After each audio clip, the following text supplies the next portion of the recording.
Hello friends, good afternoon. Today we are discussing about estimating and costing. Estimating costing आपण याच्यामध्ये ना chapter 1 notes अशा प्रकारे आहेत, क्वेश्चनिंग आणि आन्सरिंग टाईपमध्ये नोट्स आहेत. त्याच्यामुळे आपण जे तुम्हाला फायनल इयरला एक्झामला जे क्वेश्चन विचारतात त्याच्यावरती लेक्चर बनवलेलं आहे. तर फर्स्ट जे आहे चॅप्टर काय fundamentals of estimating and costing. So in that first question is define estimating and costing and state it's purpose. Firstly सगळ्यात सुरुवातीला म्हणजे एस्टिमेटिंग आणि कॉस्टिंग म्हणजे काय. तर estimating it is defined as the procedure of working out the probable cost of work. Estimating is the defined as the procedure of working out the probable cost of work. म्हणजे आपण जे construction करणार आहे हे सगळ्यात महत्त्वाचा part आहे civil engineering मध्ये एस्टिमेटिंग अँड कॉस्टिंग. तर एस्टिमेटिंग म्हणजे समजा सपोज आपल्याला एखादं कन्स्ट्रक्शन करायचं एखाद्या बिल्डिंगचं, रोडचं किंवा कशाचं पण, त्याच्यात सगळ्यात महत्त्वाचं म्हणजे आपल्याला एस्टिमेटिंग करायला लागतं. एस्टिमेटिंग का बरं करतो आपण, कारण एस्टिमेटिंगमुळे आपल्याला त्याच्यासाठी किती कॉस्ट लागणार त्या कन्स्ट्रक्शनसाठी तर ती कॉस्ट समजणार आहे. त्यानंतर जे गव्हर्नमेंटचे जे कामं असतात, जे वर्क असतात, तर त्या वर्कसाठी गव्हर्नमेंट टेंडर रिलीज करतं. तर टेंडर रिलीज करताना त्या टेंडरमध्ये त्यांची एक प्रोबेबल कॉस्ट असते, मिनिमम कॉस्ट इथपर्यंत लागू शकते. तर ते दिलेले असते त्यांनी त्या टेंडरमध्ये, ती फाइंड म्हणजे ती कॉस्ट किती ठेवायची यासाठी ते एस्टिमेटिंग करतात. तर नंतर आहे costing. It is the process of determining actual cost of the work before the execution of the work. Costing म्हणजे काय, ही एक प्रोसेस आहे का जेव्हा आपण वर्क करण्याच्या अगोदर जी कॉस्ट फाइंड करतो तर त्याला म्हणतात कॉस्टिंग. आता पर्पज ऑफ एस्टिमेटिंग, कशासाठी आपण एस्टिमेटिंग करतो, to know the approximate cost of propose work. To know the approximate cost of the propose work म्हणजे एखादं वर्क करायचं आपल्याला, त्याच्यासाठी किती किंमत लागणार आहे अंदाजे, ती आपण ठरवण्यासाठी एस्टिमेटिंग करतो. त्यानंतर नेक्स्ट आहे to obtain administrative approval and technical sanction. कुठलं पण सिव्हिल इंजिनिअरिंगचं वर्क करायचं असेल आपल्याला बिल्डिंग बांधायची, रोड करायचा आहे किंवा डॅम कन्स्ट्रक्ट करायचा आहे किंवा हायवे ब्रिज कुठलं पण करा, त्यासाठी आपल्याला काय करायला लागतं, ॲडमिनिस्ट्रेटिव्ह अप्रुव्हल घ्यायला लागतं. त्यासाठी त्यांची टेक्निकल साईन असते, सिनियर इंजिनियर जो असतो त्याची टेक्निकल साईन घ्यायला लागते. हे आपण पाहिलेलं आहे अगोदर सेकंड इयरला. तर त्याच्यासाठी आपल्याला एस्टिमेटिंग गरजेचं असतं. त्यानंतर to know the requirements of tools, plants and equipment. कामासाठी आपल्याला कुठले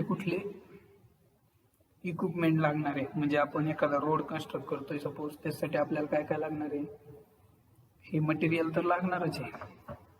त्यानंतर त्याच्यामध्ये इक्विपमेंट कुठले लागणार आहे, इक्विपमेंटमध्ये आपलं JCB किंवा पॉपलँड वगैरे हे जे मशिनरी रिक्वायर्ड आहे आपल्याला, हे कुठले लागणार आहे ते आपल्याला समजतं. त्यानंतर to fix of the completion period.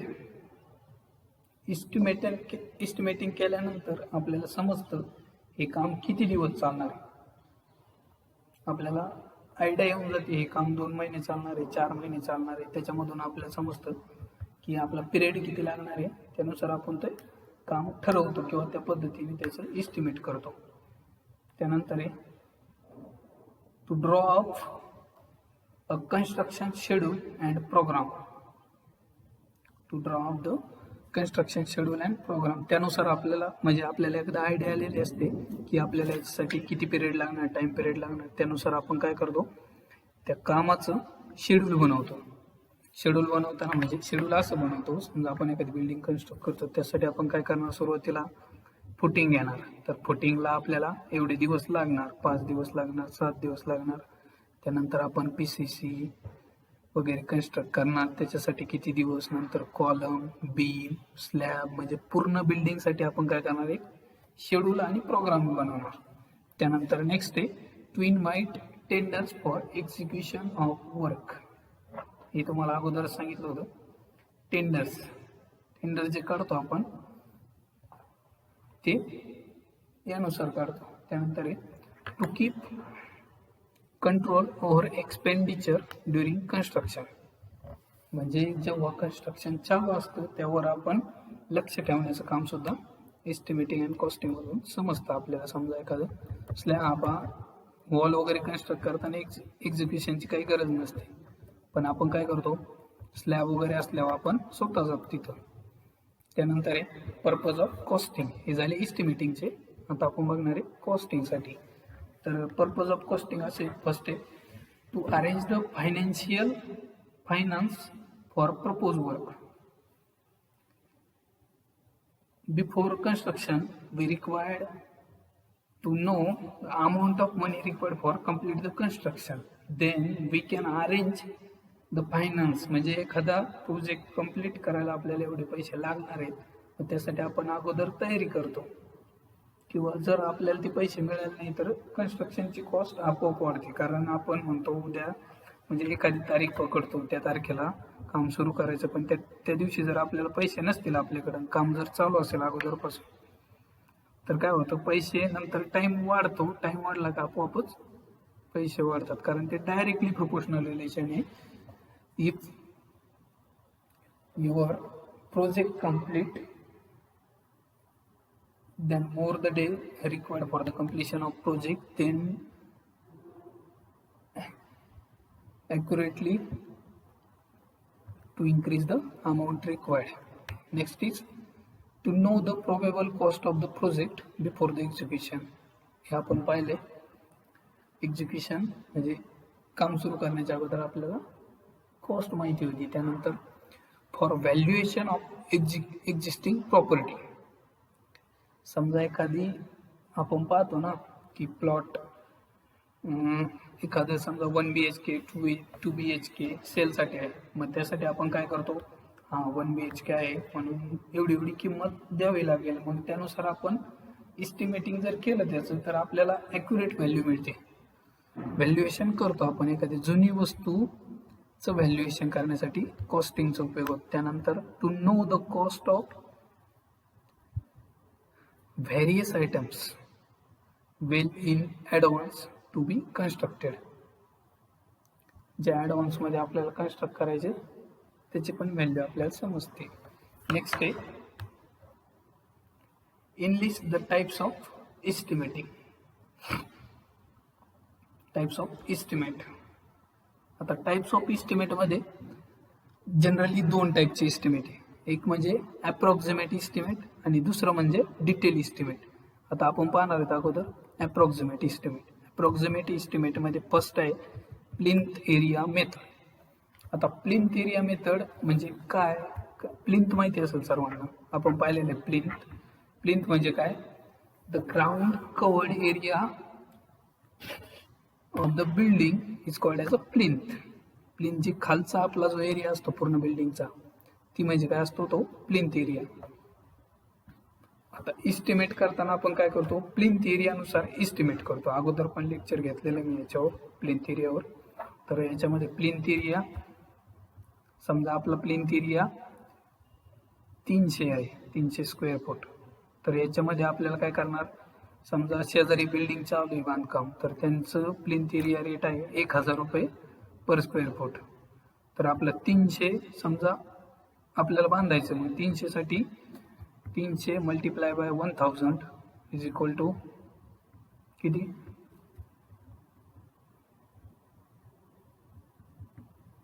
3 lakh रुपये. ही आपल्याला प्लिंथ एरियावरून कॉस्ट समजते. त्यानंतर आहे क्युबिकल कंटेंट मेथड. तर क्युबिकल कंटेंट मेथडमध्ये आपण काय करतो, बिल्डिंग जी आहे आपली त्याचे क्यूब तयार करतो. जो एरिया आहे त्या क्यूब नुसार एका क्यूबचा रेट ठरवतो. त्यानंतर त्या रेटनुसार ते जेवढे क्यूब असतील आपले, समजा एका क्यूबचा रेट 500 रुपये, तर 100 क्यूब आहेत, 500 मल्टिप्लाय बाय 100 हे जे हे क्युबिकल कंटेंट मेथडमध्ये. त्यानंतर आहे आपलं सर्व्हिस युनिट मेथड. तर सर्व्हिस युनिट मेथडमध्ये काय करतो आपण, जे समजा पूर्ण बिल्डिंग आहे त्यानुसार आपण काय करतो, सर्व्हिसमध्ये जे ज्या वस्तू आहेत त्याच्यानुसार त्याची व्हॅल्यूम काढतो, व्हॅल्यूमवरून त्याचा इस्टिमेट करतो. त्यानंतर आहे approximate quantity method. Approximate quantity मेथडनुसार आपण अंदाजे ती क्वांटिटी मेजर करतो आणि त्यानुसार आपण इस्टिमेट करतो. त्यानंतर लास्ट आहे टिपिकल बे मेथड. तर व्हॉट इज मीन बाय बे. सो जर बे म्हणजे कसं असतंय, आपण एखादं मोठं कन्स्ट्रक्शन केलं तर त्याच्यामध्ये काय असतात, भरपूर कॉलम असतात एकाच रोमध्ये. तर बे म्हणजे समजा एकापाशी एक असे 3 कॉलम आहे, एका शेजारी एक अशी लाईनमध्ये 3 कॉलम आहे. तर 2 कॉलम मधलं जे डिस्टन्स असतं त्याला म्हणतो आपण बे. त्यानुसार काय करतो आपण, 1 बे, एका बे मधले जेवढं कन्स्ट्रक्शनला आपल्याला कॉस्ट लागणार आहे ती काढून घेतो. त्या बे मधली कन्स्ट्रक्शन कॉस्ट काढल्यानंतर आपण काय करतो, ती कॉस्ट मल्टिप्लाय बाय किती bays, number of bays. So समजा आपली एका बेची कॉस्ट निघाली 50,000 रुपये, तर आपले असे 6 बेज आहेत, तर आपल्याला किती खर्च येणार, 3 लाख रुपये. तर हे झालं सगळं तुमचं all about the approximate estimate. त्यानंतर नेक्स्ट डिटेल इस्टिमेट. आता डिटेल इस्टिमेटमध्ये आपण पूर्ण टोटल इस्टिमेट काढतो डिटेल इस्टिमेटमध्ये. तर त्याच्यामध्ये फर्स्ट आहे original or new estimate. Original or new estimate याच्यामध्ये काय करतो आपण, ओरिजिनल ऑर न्यू इस्टिमेटमध्ये आपण पूर्ण बिल्डिंगसाठीचं व्हॉल्यूम काढतो. पूर्ण बिल्डिंगसाठीचं व्हॉल्यूम म्हणजे व्हॉल्यूममध्ये कसं काढणार आपण, याच्यामध्ये काय काय आपलं वॉल आहे, तर वॉलचं पर मीटर क्यूब म्हणजे किती मीटर क्यूब एरिया वॉलसाठी आहे. मग त्यानुसार आपण वॉलसाठी काय करणार, ब्रिक्स किती लागणार हे काढणार. त्यानंतर कॉन्क्रीट किती लागणार, त्यानंतर मेसन जो आपण काम करणार ठेवणार आहे त्याला किती खर्च लागणार, प्लास्टरिंगला किती खर्च होणार, त्याला किती सिमेंट लागणार, किती वाळू लागणार, हे सेपरेट काढतो. वॉलसाठी सेपरेट, फुटिंगसाठी सेपरेट, कॉलमसाठी सेपरेट, जे आपलं रेनफोर्समेंट लागणार आहे आपल्याला ती पण काढतो. प्रत्येक व्हॉल्यूम सेपरेट काढून घेतल्यानंतर त्याला त्याच्या रेटने मल्टिप्लाय करतो.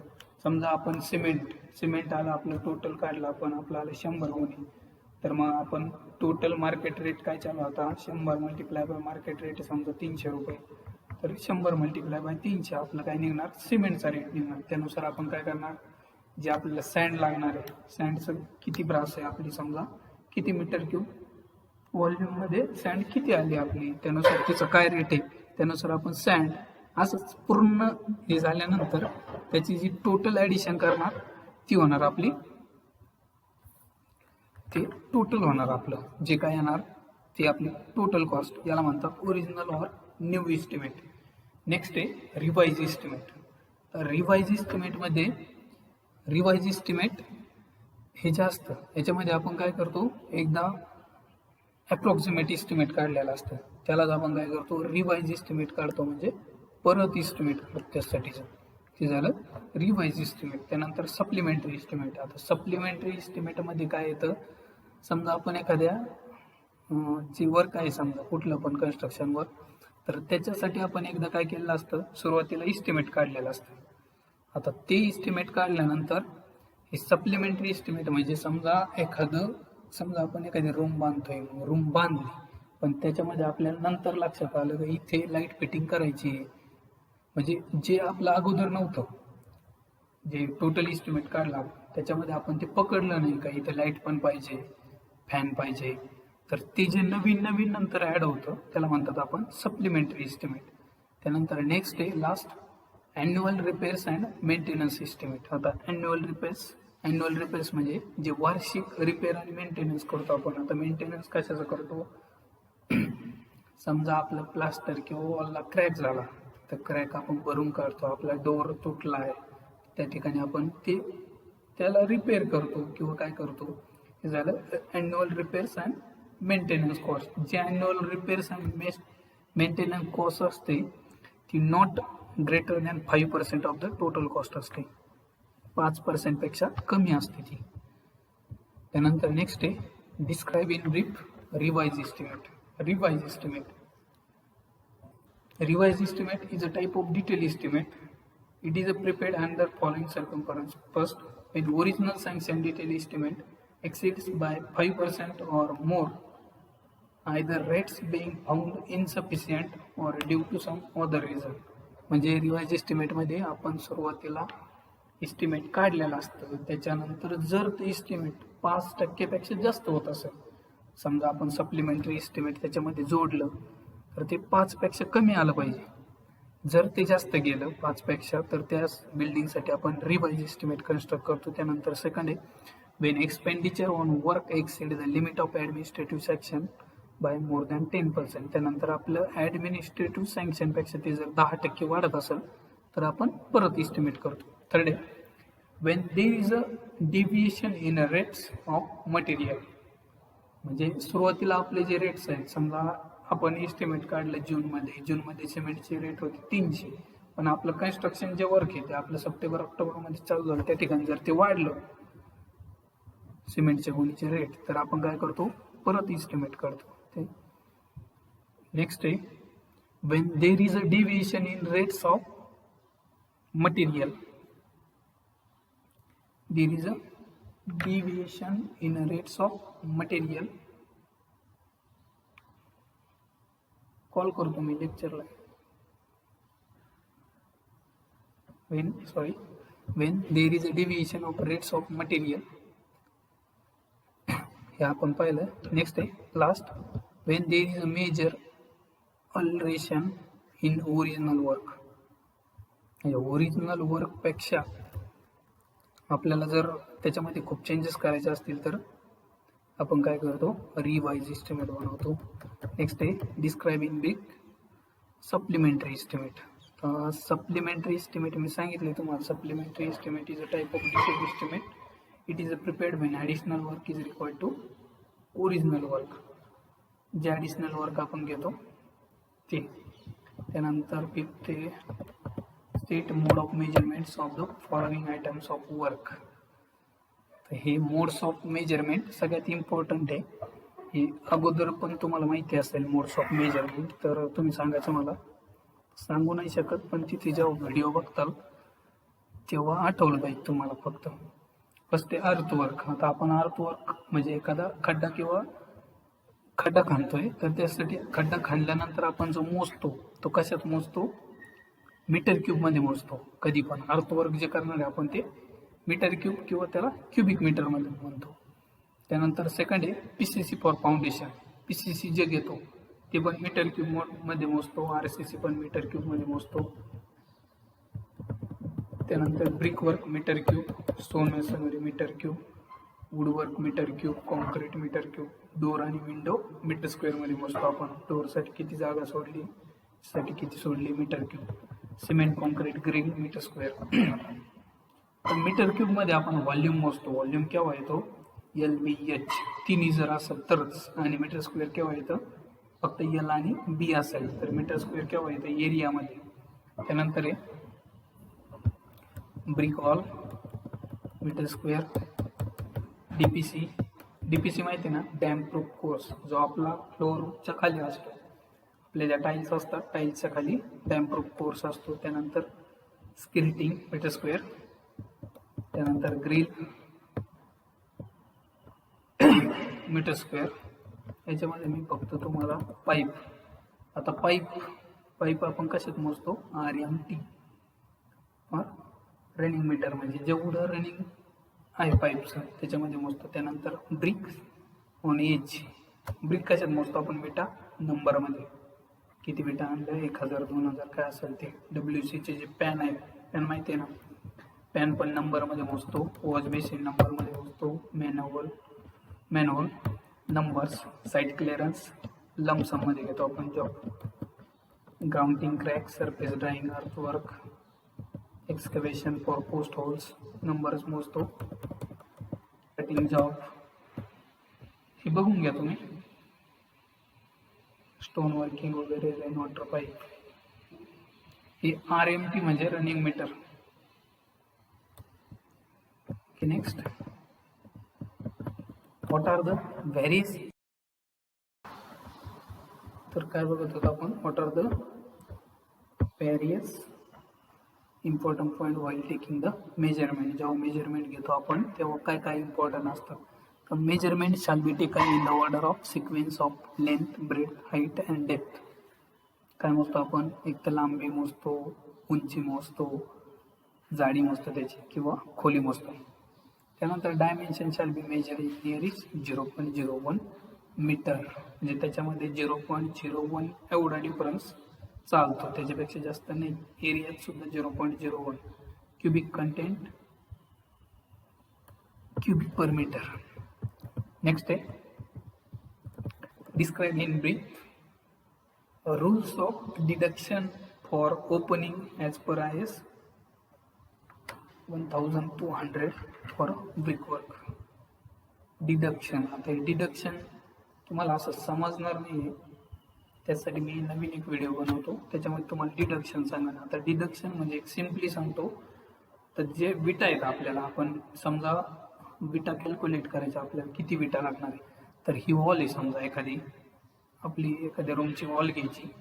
वॉलमध्ये आपण काय म्हणतो, ही वॉल 10x10ची, 10x10, त्याच्यानुसार आपण विटाचं काढू शकत नाही. कारण का बरं, तर त्या विटामध्ये आपलं काय काय असतं, त्याच्यामध्ये आपल्या विंडोज डोअर आहे का हे बघतो आपण. विंडोज डोअर असेल तर तेवढ्या विटा आपण काय करतो, डिडक्ट करतो. म्हणजे 10x10 मधून 2x2ची विंडो आपण डिडक्ट करतो. हे सिम्पली सांगतो फक्त, त्यानंतर तुम्हाला डिटेलमध्ये नेक्स्ट सांगाल मी नंतर. त्यानंतर आहे describe in brief rules of deduction for opening, हे तेच आहे, हे नंतर सांगाल. त्यानंतर आहे describe DSR, state it's use. तर DSR मध्ये काय असतं, DSR मध्ये जे आपले महाराष्ट्र गव्हर्नमेंट असतं, महाराष्ट्र गव्हर्नमेंटनं प्रत्येकासाठी रेट काहीतरी फाईंड केलेला असतो, म्हणजे दिलेला असतो प्रत्येकासाठी रेट. तर समजा आपला जो वर्कर आहे, लेबर येणार, लेबरसाठी काहीतरी रेट गव्हर्नमेंटने ठरवलेला असतो. समजा लेबरसाठी 200 रुपये, मेसनसाठी 500 रुपये, त्यानंतर विटासाठी हा रेट आहे, सिमेंटसाठी हा आहे. हे जे पूर्ण ठरवलेलं असतं तर ते DSR मध्ये असतं. तर DSRचा लॉंग फॉर्म आहे डिस्ट्रिक्ट शेड्यूल रेट. ते महाराष्ट्र गव्हर्नमेंट ठरवतं, पण ते वेगवेगळ्या डिस्ट्रिक्टसाठी वेगवेगळं असतं. नगरसाठी वेगळं, पुण्यासाठी वेगळं, त्या ठिकाणच्या कंडिशनवर असतं. आपल्या तिकडे जास्त समजा लेबर मिळतात तर रेट कमी असतो, पुणे मुंबई ठिकाणी लेबरसाठी रेट जास्त असतो. हे जे पूर्ण बनवलंय याला म्हणतात DSR. Uses of DSR, the work carried out by the department is estimated according to DSR. जे वर्क करतोय आपण ते DSR नुसार करतो. Rates shown in DSR keep check on rates quoted by contractor. म्हणजे रेट्स DSR मध्ये आहेत तेच कॉन्ट्रॅक्टर वापरतोय का हे आपल्याला बघायचं. त्यानंतर if rates of contractor differ much with rates in DSR, tender may be rejected. जर ते रेट दोन्हींच्या रेटमध्ये जर डिफरन्स असेल तर ते टेंडर रिजेक्ट होतं. त्यानंतर आता तुम्हाला जेव्हा इस्टिमेटिंग करायचं आहे एखाद्या बिल्डिंगचं किंवा घराचं, त्याच्यामध्ये हे 2 बुक असतात इस्टिमेटिंग करायला. एक असतं मेजरमेंट बुक आणि एक असतं ॲबस्ट्रॅक्ट शीट. तर ॲबस्ट्रॅक्ट शीटमध्ये आपण डायरेक्ट व्हॅल्यू काढतो किती पैसे लागणार, आणि मेजरमेंट शीट बुकमध्ये क्वांटिटी काढतो मीटर क्यूबमध्ये. मग त्यानंतर ती क्वांटिटीचं आपण काय करतो, किती अमाऊंट काढतो, किती रुपये लागणार आहे आपल्याला कन्स्ट्रक्शनसाठी. तर डिस्क्रिप्शन ऑफ आयटममध्ये त्याचा नंबर घेतो सुरुवातीला. तर description of item first column, त्याच्यामध्ये काय लिहिणार आपण, एक्सकेवेशन किंवा फाउंडेशन म्हणतो. फर्स्ट लिहिलं फाउंडेशन, नंबर किती. आता समजा आपले जर ते फाउंडेशनसाठी एक्सकेवेशन 2-3 खड्डे असतील तर त्याच्यासाठी ते नंबर लिहिणार. त्यानंतर लेंथ, त्यानंतर ब्रेड, डेप्थ आणि क्वांटिटी काढतो आपण L/B/H क्वांटिटी, आणि टोटल क्वांटिटी नंबरला मल्टिप्लाय करतो ती जेवढी quantity. Is a description. Measurement book आणि त्यानंतर ॲबस्ट्रॅक्ट शीट. ॲबस्ट्रॅक्ट शीटमध्ये डायरेक्ट आपल्याला अमाऊंट भेटते आणि याच्यामध्ये काय देणार आयटम नंबर फर्स्ट तिथे काय येणार 1. त्यानंतर क्वांटिटी, ही जी टोटल क्वांटिटी आहे आपली ती क्वांटिटी इथं लिहिणार. समजा इथं आली 3 विंडोज. डिस्क्रिप्शनमध्ये काय येणार विंडोज. युनिट काय असेल ते त्याचं सेंटीमीटर मीटर. त्यानंतर रेट्स, एका याच्यासाठी किती रेट चालू आहे पर याच्यामध्ये किती आहे आणि अमाऊंट त्याच्यासाठी किती लागणार आहे पैसे खर्च वगैरे. तर हे झालं डिस्क्रिप्शन. त्यानंतर फेस शीट आहे. फेस शीटमध्ये काय येतं हे बघा. Face sheet estimate number, function head, fund head, major head हे असतं फेस शीट. फेस शीटचा यूज कशासाठी होती? It is use to mention details of project for which estimate is prepared and attach at cover page of the detail estimate. Okay, जर समजलं नसेल कोणाला कॉल करा मला, काय अडचण नाही. तसे आपण नंतर बघूच आहे पूर्ण डिटेलमध्ये. Okay, thank you. कोणाला काही अडचण असेल तर कॉल करू शकता किंवा बुक जर घेतलेले असतील तुम्ही तर बुकमध्ये बघा, बुकमध्ये पूर्ण दिलेले हे आपण शॉर्टमध्ये पाहिले. बुकमध्ये